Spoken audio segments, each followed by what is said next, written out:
So this video is going to be about arranged marriages.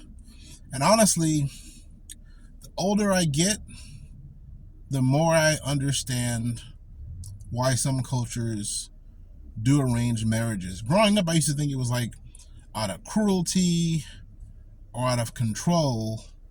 And then I realized that's not really the case. I've asked a couple people that are in cultures that do arranged marriages kind of just to get a better understanding of it. And what basically happens is the men in the family, usually the father, sometimes the brothers as well, will kind of vet the guy, but they're not really vetting the guy for passion. They're vetting to see, are they respectful to women? Do they treat women well? Will they be a good provider? Will they be a good father? Are they on like some kind of successful track in life? And so in those cultures, the men understand that they're going to one day be vetted by some woman's family for marriage. And so they try to put themselves in a position where they have like a good resume as far as life is concerned so that they can pass that vetting. Almost like the way students prepare to apply for college, you want to have all your ducks in a row so that you have the highest likelihood of approval if college is really important to you.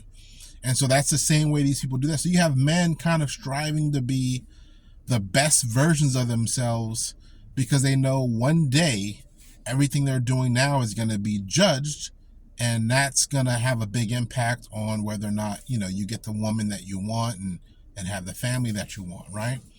And so if you fast forward in those situations, say 10 years down the road, what normally occurs, if you were to ask the woman, do you have this person provide for you? Yes. Are they a good father? Yes. Do they work hard? Yes.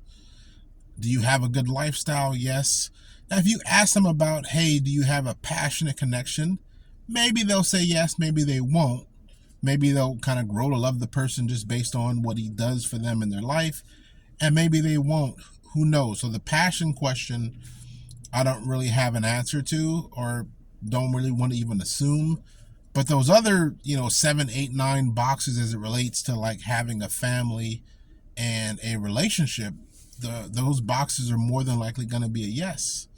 So now look at it compared to, say, how things are done in American society, where, say people pick based on passion first. Like I'm going from the woman's perspective here. And you fast forward that scenario 10 years, a lot of times, not in every case. And okay, do you have a kid with this person? Yes. Are they a present father? Yes, maybe no. Do they contribute to their kids' lives? Yes, maybe no.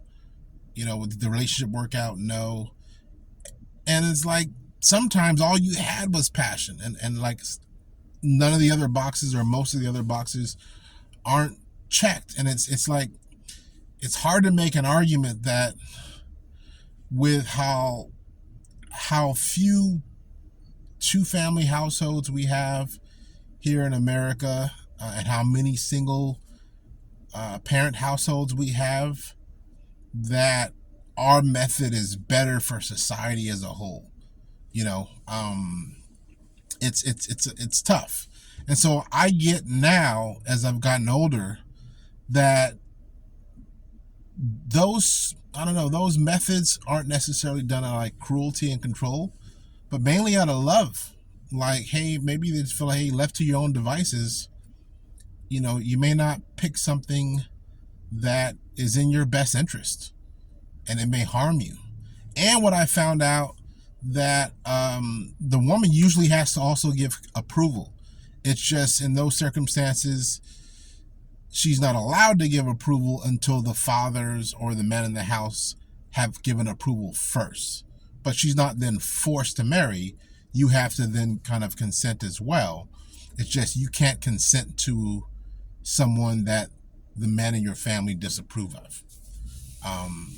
But yeah, anyway, I just thought it was like a unique perspective. As I've gotten older, it kind of makes me look at it as, it's kind of a wise method of doing it, especially when you see how many relationships fail. Because each relationship fails is basically saying, I picked the wrong person, I got to find someone else. And some people have had, I consider anytime you have intimacy with a person, that's a form of relationship.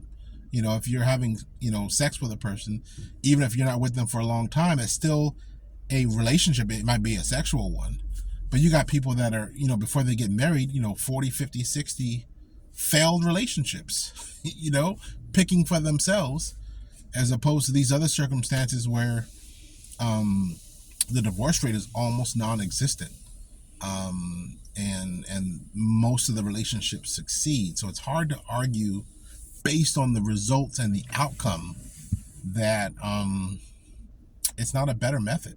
Anyway, just food for thought. Until next time, be different.